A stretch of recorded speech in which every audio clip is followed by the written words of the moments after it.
अनेक वर्षाच्या कालावधीनंतर सप्तयोगासह शिवपुराण कथा ही रामेश्वर इथे होणार आहे आणि ही यात्रा नांदेड इथून निघणार आहे। ही यात्रा 14 मे 2026 ला निघणार आहे। या यात्रेमध्ये राहणे आणि जेवण महाराज स्वतः पाहणार आहेत आणि विशेष म्हणजे तुम्हाला इथे महाराष्ट्रीयन जेवण सुद्धा मिळेल। आणि या यात्रेचे आयोजक आपल्या नांदेडचे ह.ब.प. श्री प्रकाश महाराज कुलकर्णी हे आहेत। श्री शिवाय नमस्तुभ्यम। आदिदेव शंकरा रामेश्वर या ठिकाणी होणाऱ्या शिव महापुराण कथेमध्ये सर्व भाई भक्तांचं प्रथमतः मी स्वागत करतो। अनेक वर्षाच्या कालखंडानंतर आपल्याला पहिल्यांदा सप्तयोगासह श्री क्षेत्र रामेश्वरम या ठिकाणी संगीतमय शिव महापुराण कथा श्रवण करण्याचा योग आलेला आहे।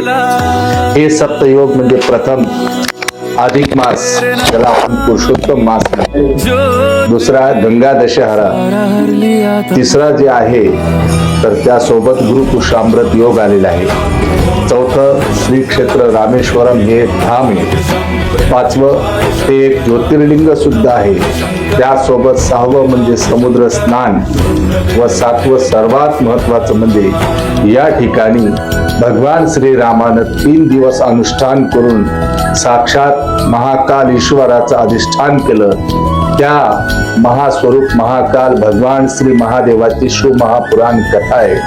तेव्हा या कथेसाठी सर्व भाविकांनी जास्तीत जास्त संख्येने उपस्थित राहावं असं मी आवाहन करतो। द्वारकेला, काशीला, उज्जैन आणि नेमिशरण अशा ठिकाणी आम्ही महाराजांसोबत यात्रेला गेलेलो आहोत आणि महाराजांनी अप्रतिम अशी आमची सगळी सोय केलेली आहे।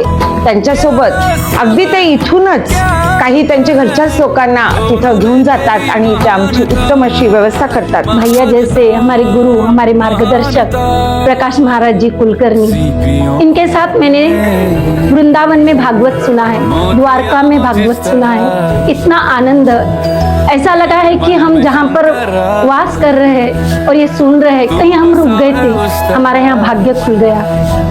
और मैं चाहती हूँ कि जो मैंने आनंद लिया है तो सभी भक्तों को यह आनंद मिलना चाहिए। उम्र के कुछ साल होते हैं चलने फिरने के।